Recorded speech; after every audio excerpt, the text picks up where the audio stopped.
Alright, I gotta admit, I was looking for a new oddity, which is kind of getting harder and harder to come by these days, when I realized there's one almost staring me in the face that I'd yet to cover on the channel.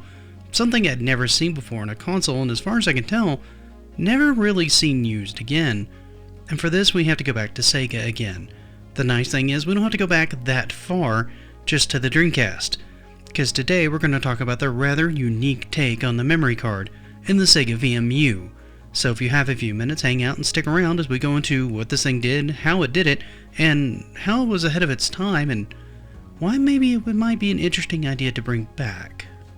Now, when the Dreamcast came out, memory units weren't really new. In fact, they'd actually been around for quite a while, from the very first Neo Geo one used to transfer data back and forth from the arcade, to the early ones used in the PlayStation and other systems to solve the storage problem created by going to a CD-based format. So, that idea alone wasn't really new.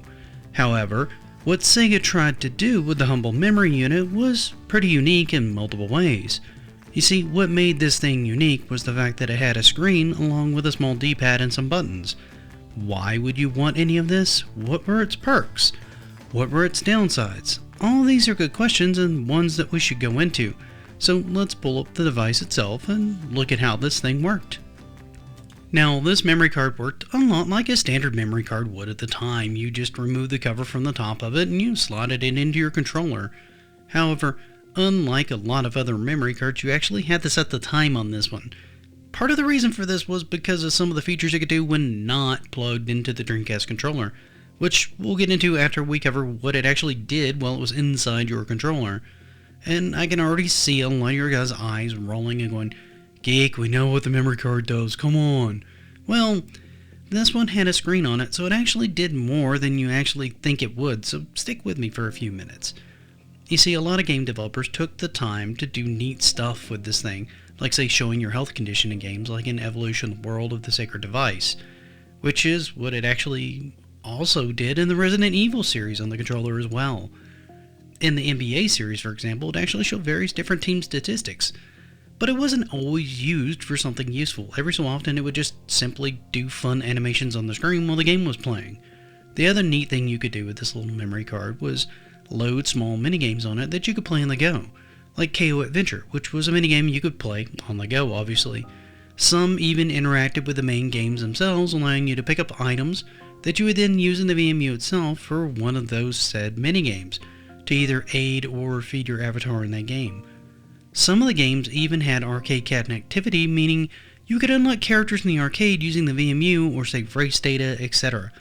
It's a little fuzzy for me on this part because the details are kind of scarce. I think mostly because it was likely used in Japan's arcade scene more than it was in the States. I don't recall ever seeing a slot for these in the United States. One of the nice features about these little memory cards is they can actually be connected together.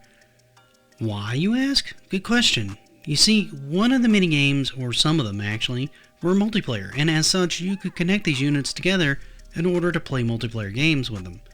On top of that, this was also a way of transferring save data to another player. Pretty handy if you'd been playing something like MVC2 with its enormous roster and had most of the characters unlocked. You could hook your VMU up to your buddies who just got it and didn't feel like doing all the grind, and he would immediately have access to all those characters just from your save data. I think it's safe to say in the end that this idea was a little too alien and a little too ahead of its time when it came out to really catch on. The flexibility of it and the creativity in its use are hard to deny, even if many of us, including myself, didn't really use those features all that often in the end. But what do you guys think of this one? How many of you knew these memory cards were this flexible? How many of you use the features actively on this that I described above? Do any of you wish they would bring something like this back on a console today? Do you think a screen would be useful in a controller today? Or a memory card that you could transfer data and things like that? Something to easily transport things? Or at least just have the screen itself, right? Like we were talking about before. Let me know in the comments. And while you're there, if you haven't, please leave this video a like. And if you haven't already, consider following the channel. That helps me out a ton. Till we meet again though, have a great rest of your day, and happy gaming.